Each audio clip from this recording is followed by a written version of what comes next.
आपदामपहर्तारं दातारं सर्वसम्पदां लोकाभिरामं श्रीरामं भूयो भूयो नमाम्यहम् भूयो भूयो नमाम्यहम्।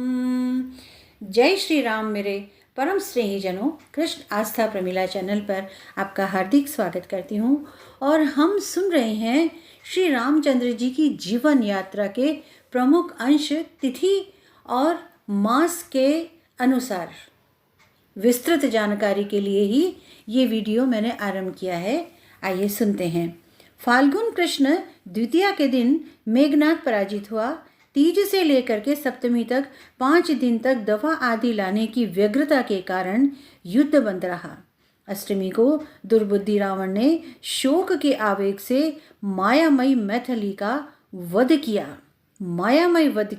तत्पश्चात श्री रामचंद्र जी ने सेना के द्वारा इसका पूर्णतः निश्चय किया। श्री राम को डिगाने के लिए ही इस तरह का उसने प्रस्तुत किया कि उन्होंने श्री सीता जी का वध कर दिया है।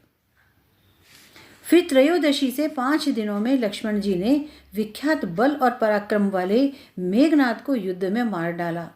चतुर्दशी को रावण ने युद्ध बंद करके यज्ञ की दीक्षा ली।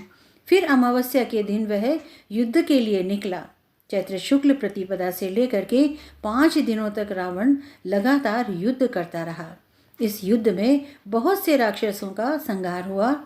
फिर 3 दिनों तक रावण के रथ घोड़े आदि मारे गए। चैत्र शुक्ल नवमी को लक्ष्मण जी को शक्ति लगी थी। तब श्री रामचंद्र जी ने क्रोध में भर करके दशमुख रावण को खदेड़ दिया।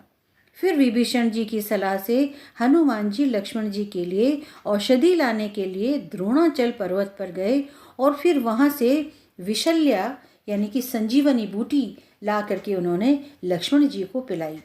दशमी के दिन युद्ध बंद रहा। रात में राक्षसों ने युद्ध आरंभ किया। अचानक एकादशी के दिन श्री रामचंद्र जी के पास मातली नामक सारथी के साथ इंद्र का रथ आ पहुंचा।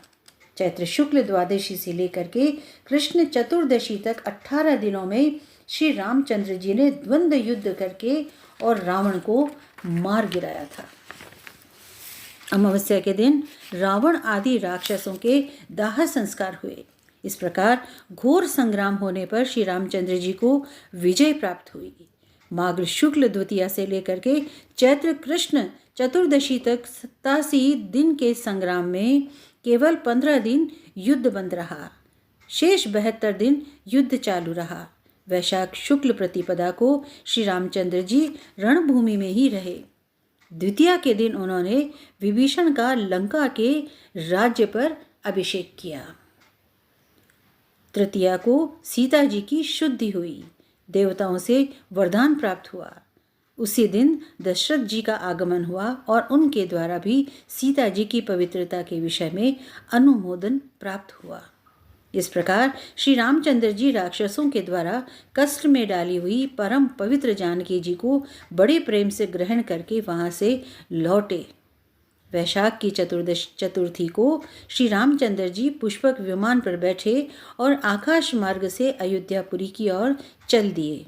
14वां वर्ष पूर्ण होने पर वैशाख शुक्ल पंचमी को श्री रामचंद्र जी अपने दल बल के साथ में भरद्वाज आश्रम पर आकर के रहे। फिर षष्ठी को पुष्पक विमान से नंदीग्राम में आए। सप्तमी में अयोध्या के राज्य पर रघुनाथ जी का अभिषेक हुआ। 14 महीने 10 दिन तक सीता को राम से अलग रावण के घर में रहना पड़ा। 42वें वर्ष में श्री रामचंद्र जी ने राज कार्य आरंभ किया। उस समय सीता जी की आयु 35 वर्ष की मानी जाती थी।